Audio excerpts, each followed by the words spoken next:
Hello everybody, my name is Lemon. I'm your coach Houston Overdrive, and today we're starting up a brand new league with the WPF.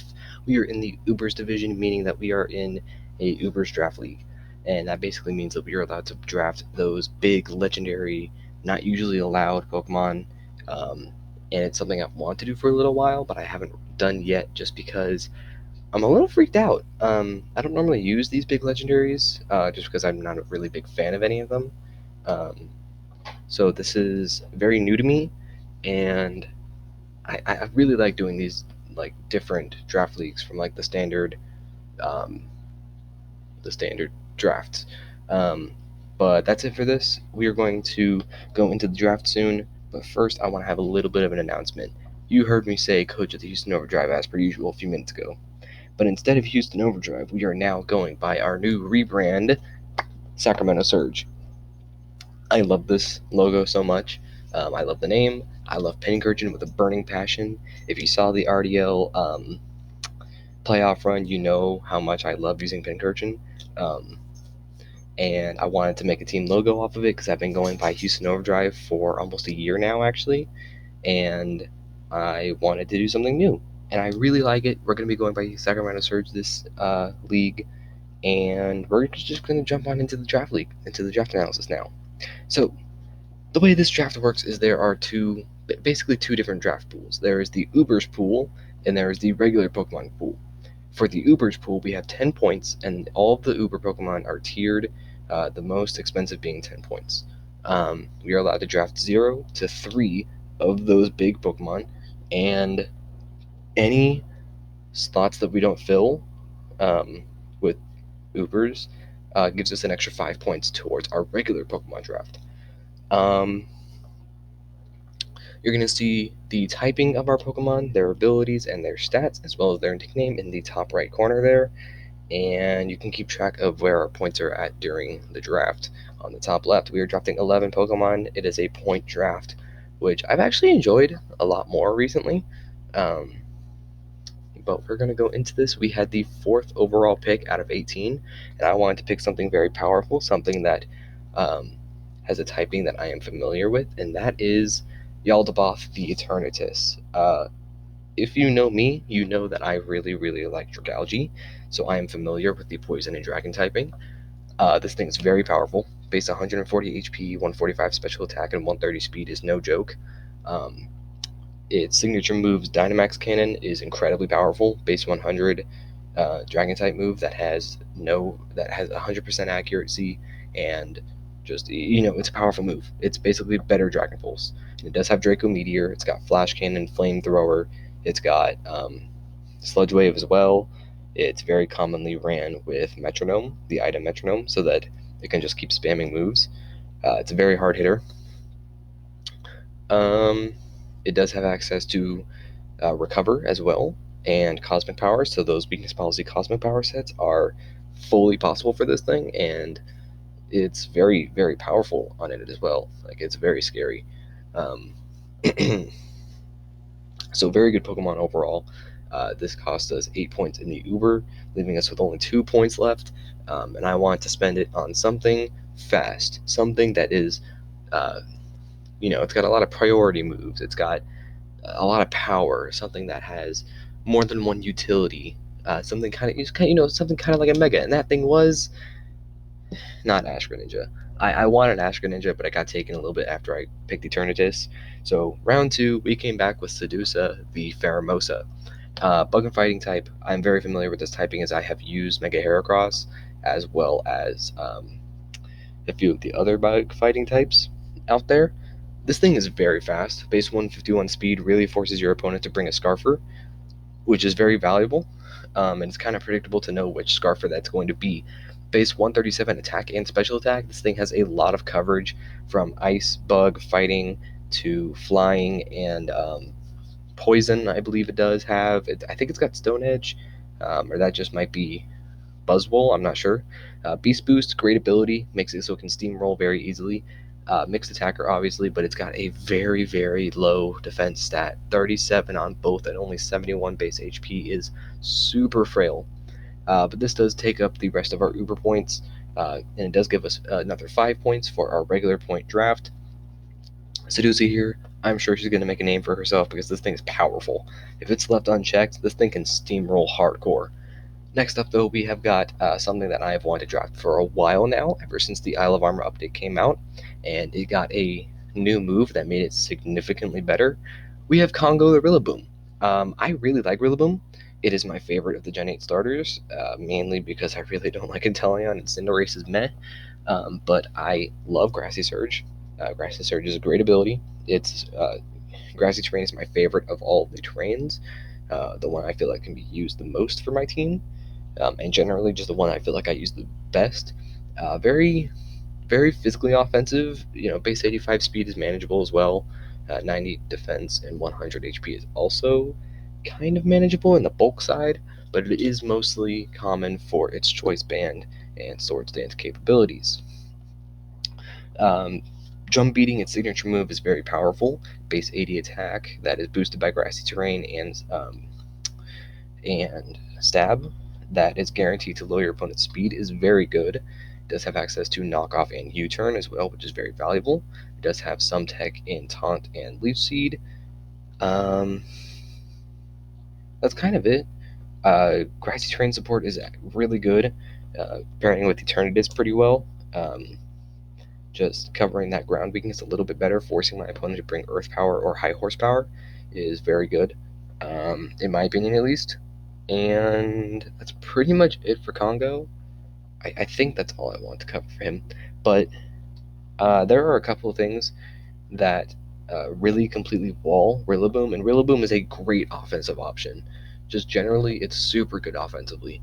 So I want to make sure that there were significantly less checks for it. And one of the best ones out there is Skarmory. We grabbed Skarmory round 4. I am super happy with this pick. It is my favorite of the Steel Flying typing. Great typing overall. Absolutely great typing. Razor Skarmory here with the sturdy ability usually. Can also run Keen Eye and Weak Armor. Weak Armor is actually pretty valuable if you want to run an offensive set. 140 base defense is incredibly high, and the rest is kind of meh, but 80 attack is manageable as well. Does have access to the standard Brave Bird, Iron Head. Oh, I forgot to mention, Rillaboom cost us 15 points. Skarmory is costing us 17. But Skarmory is a Spike Stacker and Stealth Rock Setter. It does have Defog and a Roost. It is very common to be running Rocky Helmet for Chip while it is healing off damage taken from previous turns. It's generally, it's a very good Pokemon, in my opinion. In my opinion, it's a very, very, very good Pokemon. And I am really glad that I could grab this thing that completely walls Rillaboom. And actually, Eternatus also really walls Rillaboom. So I am really covering my grounds here. So far, I'm thinking this is going to be a really good draft. And there's a lot of things here that I think could be really, really good for my team. And next up, though, I really wanted to grab something with a little bit of utility. So I grabbed Rotom Heat. Rotom Heat, very good Pokemon, does have a lot of defensive synergy with Skarmory as well. Skarmory only being weak to Electric and Fire, and Rotom Heat is resistant to both of those, and has those both as Stab. So that's very good to have. Levitate means I am immune to Ground-type moves. Very helpful, forces my opponent to go for Grass moves, which I obviously have Eternatus and Rillaboom for. Rotom does have some pretty good utility in the forms of Thunderwave, Will-O-Wisp, Hex as well for both of those. It does have Light Screen and Reflect for those dual screen support. Base 107 defenses is very good. 105 special attack is manageable for its overheat move. Some of the most common sets ran on it are Volt Switch, Trick Choice Scarf kind of things. Kind of messing with the speed tiers, kind of ruining some stall. Excuse me. But I think that Rotom Heat is a phenomenal pick, and paired with Rillaboom, it's great because of obviously it's part of my Fire Water Grass core, and also for any Mold Breaker Pokemon with Earthquake, they are forced to bring a different ground type move, or they are very pressured to bring a different ground type move with Rillaboom. And I think that it's super, super valuable to have that. A second ground immunity is great on my books. It's super valuable. But at this point in the draft, there was something I really wanted on my team. There were a couple of things I really wanted on my team, actually. And I was having a really hard time coming up with what it was, and there were a couple of snipes around here at this point. And I really wanted to grab my cleric at this point. So I grabbed Choclo the Slurpuff.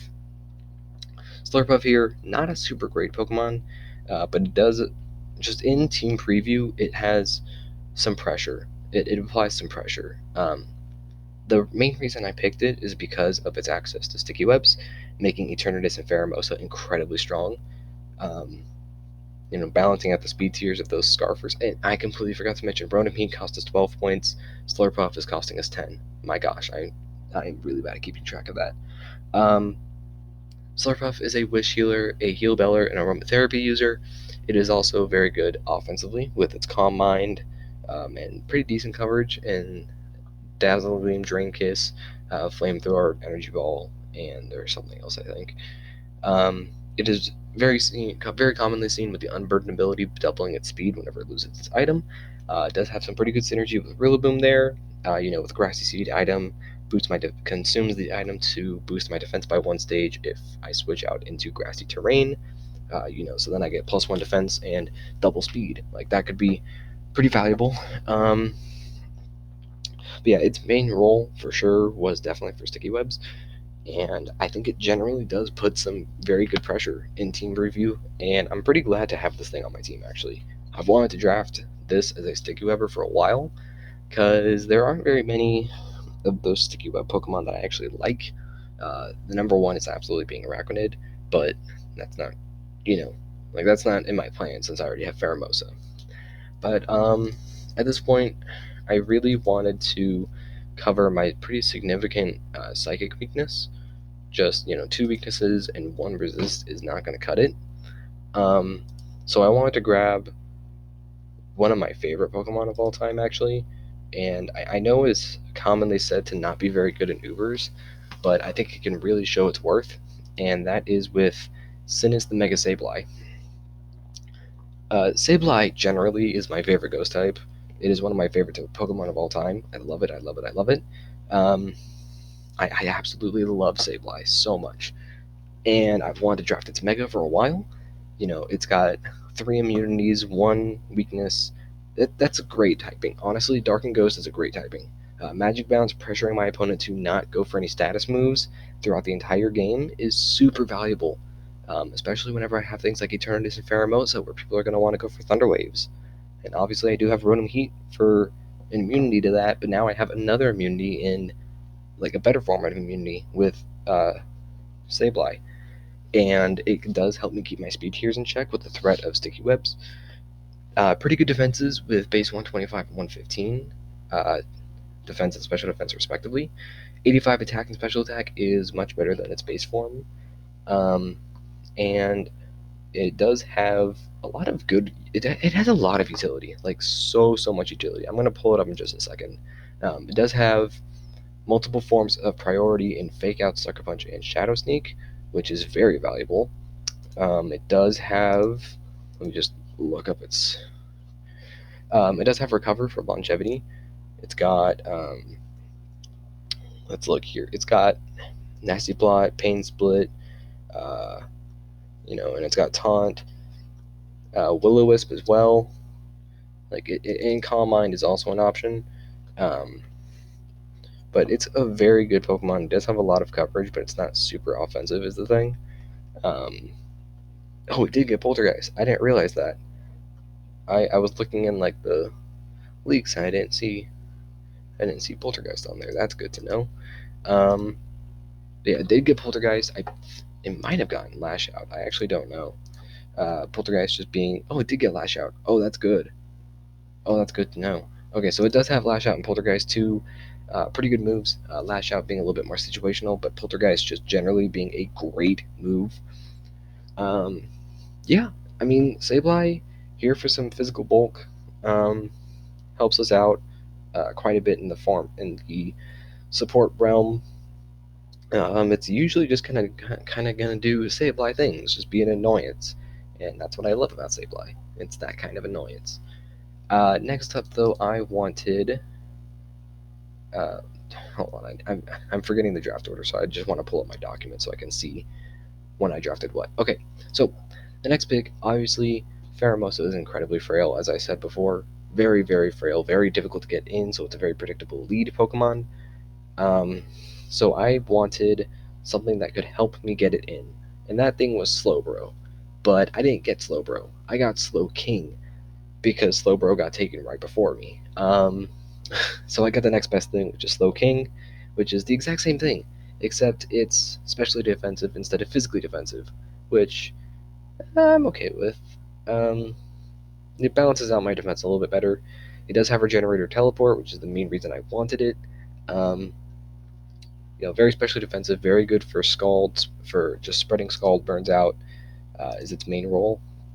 It does have access to Dragon Tail as well to get rid of any sweepers. It does have very good coverage. The main, it does have Fire Blast and Future Sight, Grass Knot, a couple of other things. I don't want to reveal too much about it, but yeah, it's got very good coverage, very good coverage.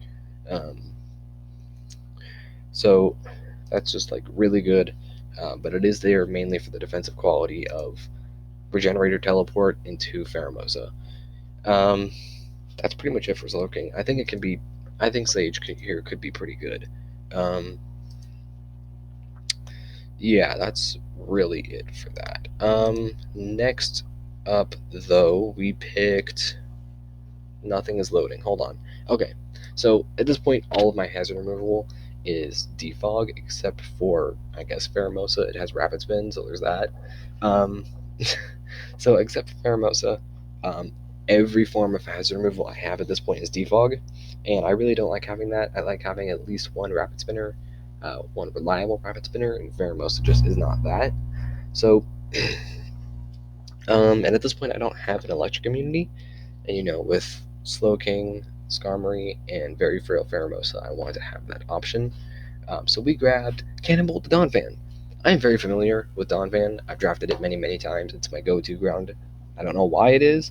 I actually don't fully see why I always keep coming back to Donphan, but I do. Very high defense and special and attack. Sorry, Sturdy. I think is a great ability for this format. Having access to just guaranteed living a hit is super valuable.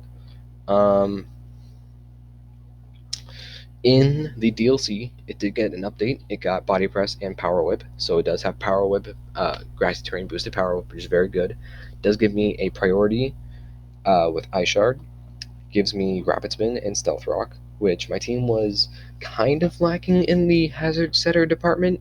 I have Eternatus for Toxic Spikes, Skarmory for Stealth Rock and Spikes, and Donphan for Stealth Rock now, and that was it.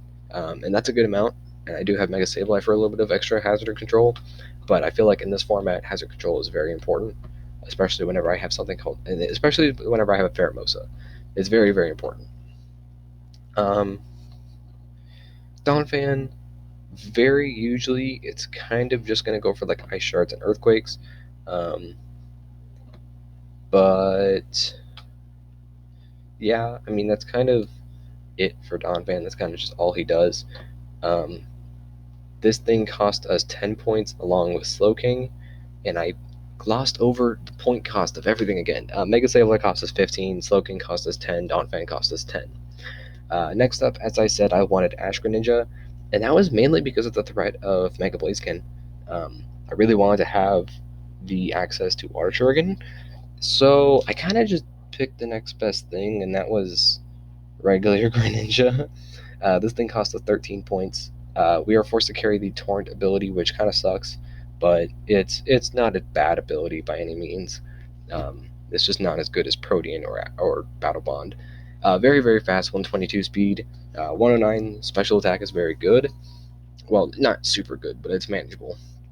95 attack is also solid enough. It does have access to Shadow Sneak for physical priority on ghost types. It is a double spike stacker. It does have access to U-turn and a couple of other very nice things. I'm just kind of going through my battle planner, seeing what else it has. Yeah, Shiku was mainly here just because I want another dark, because my team is super like I want to make the threat of like very offensive psychics as minimal as possible. Um, yeah, I mean Greninja also does have access to taunt, and it does have some very good spikes capabilities. Um, I don't think it has any good setup moves, so it's kind of going to be here for mainly utility. It does have haze.